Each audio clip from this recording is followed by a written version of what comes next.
Keep your call to member for Parks. My question is to the Minister for Infrastructure and Transport. I refer to the Minister for Local Government and Regional Development's portfolio statement during the infrastructure portfolio consideration in detail this week regarding Labor's first 12 months, where she claimed, and I quote, "We've done more in these 12 months than the former government did in 10 years. How many of Labor's 448 community infrastructure election commitments have been assessed, funded and commenced construction within the past 12 months? Keep your call. Order. The members on my left will cease interjecting. I'll give the call to the Minister for Infrastructure, Transport, Regional Development and Local Government. Thank you very much, and can I thank the member for his question in particular. We have had a hell of a job to do in cleaning up the mess that was left by those opposite. Let me name all of that. Can I thank very much the Minister for— Order. The Minister will pause.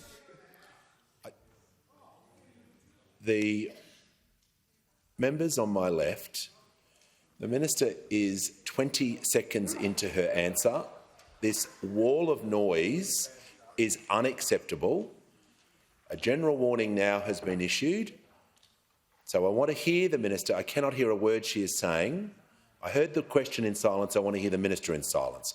The Minister has the call. Thank you very much, Mr Speaker, and I particularly want to thank the Minister for Local Government for the fantastic work she is doing, and in particular for repping me while I was in Cabinet at consideration in detail.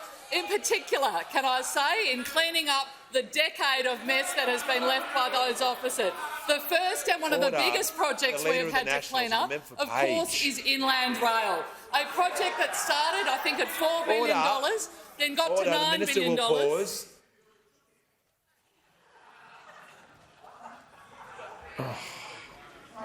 Honestly, the Minister will pause. The member for Parks on a point of order. On relevance, Speaker, there was no mention of Inland Rail. It was a very tight question. There was no preamble. There was no preamble. If the Minister spent more time on her job than trying to get me booked— Resume your seat. Order. The member for Riverina and Page and the Leader of the Nationals, all three of you, just cool it. I want to hear from the Leader of the House.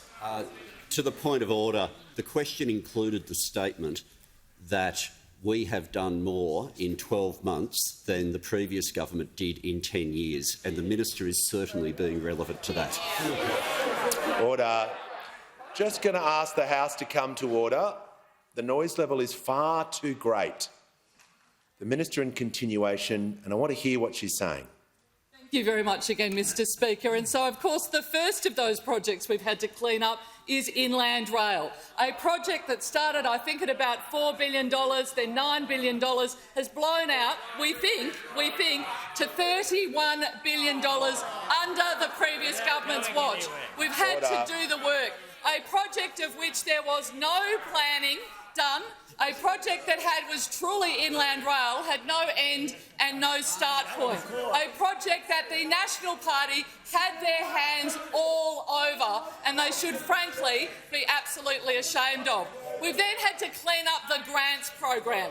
The community grants program, in particular the community development grants program, a $3 billion slush fund that we saw from those opposite, that frankly we have had to deal with, grants that went back to 2016 that had no proponent, no land. We've actually had to clean up those and take the time to do that, which is what the Grants Hub has been spending its time doing over the course of the last few months, cleaning up that mess opposite. Of course, cleaning up the mess opposite they left under the Building Better Regions Fund. Again, projects that go back to round 2 and round 3 that cannot simply be delivered.